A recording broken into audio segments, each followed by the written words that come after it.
Voici les informations du mercato et du mondial de ce jour. L'information est vaste et on va donc la décortiquer les unes après les autres. Commençons ici avec la Coupe du Monde et particulièrement avec ce choc entre la France et puis l'Espagne. Et faisons un petit focus sur Jean-Philippe Mateta qui a donc été la révélation du vestiaire. On a découvert tout simplement un garçon plein d'humour et surtout une manière de dribbler particulière. Voilà donc qui a tout simplement gagné sa place avec l'humour. Oui, voilà, tous les moyens sont bons pour s'imposer. Il en a trouvé le sien et de manière naturelle. Parlons à proprement parler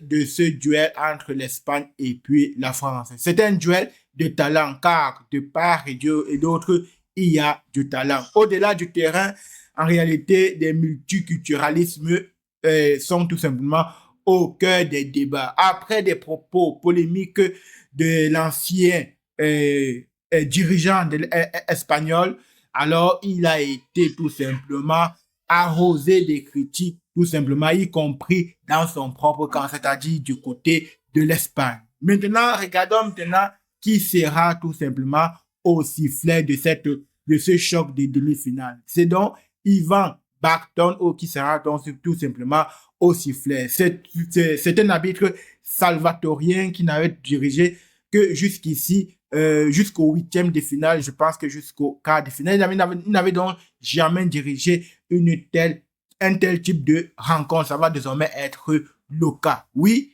il faut donc s'attendre à ce match, mais cependant, il a quand même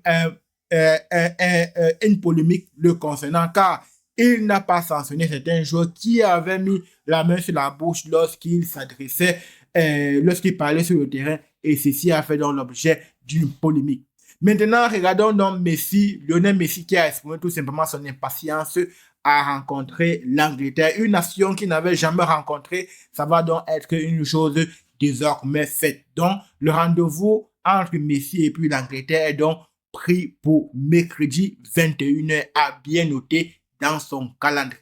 Partons maintenant du côté de Real Madrid où Mourinho a déjà pris ses quartiers. Il va donc diriger le Real Madrid à partir de l'instant jusqu'à pour 2 ou 3 ans. Oui, son instant, en fait, son objectif est d'instaurer une culture de l'exigence. C'est chose qu'il avait déjà faites par le passé, ce qui a permis par la suite d'engranger beaucoup de victoires. Certes, ce n'était pas lui qui avait récolté tout simplement les fruits de ce travail, mais ses successeurs l'ont fait avec plusieurs Coupes d'Europe et plusieurs titres en Liga. Cette fois-ci, c'est également la même mission qui lui a été confiée, mais il faut noter qu'on attend également des trophées. C'est un homme à trophées, on ne doute pas qu'il va en ramener.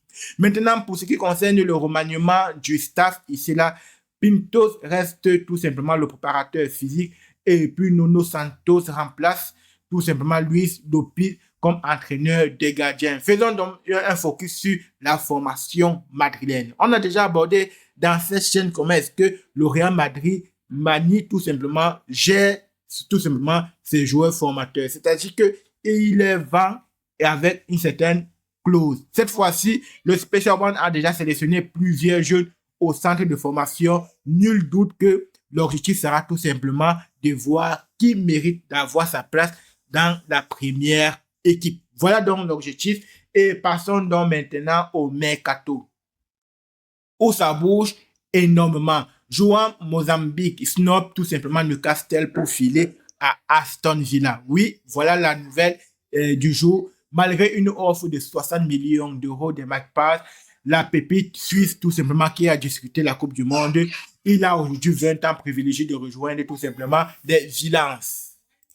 Manchester United de son côté a tout simplement activé son plan B qui est Tielemans. Il a donc levé tout simplement la clause d'achat de 41 millions d'euros. Et il va donc rejoindre le Manchester United, le joueur belge qui a fait une très bonne Coupe du Monde, autant pour moi, va rejoindre donc Manchester United en provenance de Aston Villa. Ça va être également le cas de Lucas Digne qui va également quitter Aston Villa pour rejoindre cette fois-ci le Paris Saint-Germain. Voilà donc les informations du mercato. On continue ici là pour boucler tout simplement. Le dossier Julián Alvarez continue à faire couler beaucoup d'encre. C'est ainsi, ou alors c'est dans ce sens que le président barcelonais a pris la parole pour dire, certes, il y a une offre, mais l'offre est limitée dans le temps. Une manière de mettre la pression sur les deux camps, c'est-à-dire sur le joueur et sur l'Atlético de Madrid également. Continuons ici avec André Santos, que je disais tout à l'heure, ou alors qu'on a abordé, qui va également rejoindre Manchester United pour 60 millions d'euros en provenance de Chelsea. Le contrat va courir jusqu'en 2031. Maintenant, Adam Ayouri, Paris Saint-Germain, c'est un jeune du Paris Saint-Germain qui va signer son premier contrat en pro après avoir fait ses preuves à l'académie.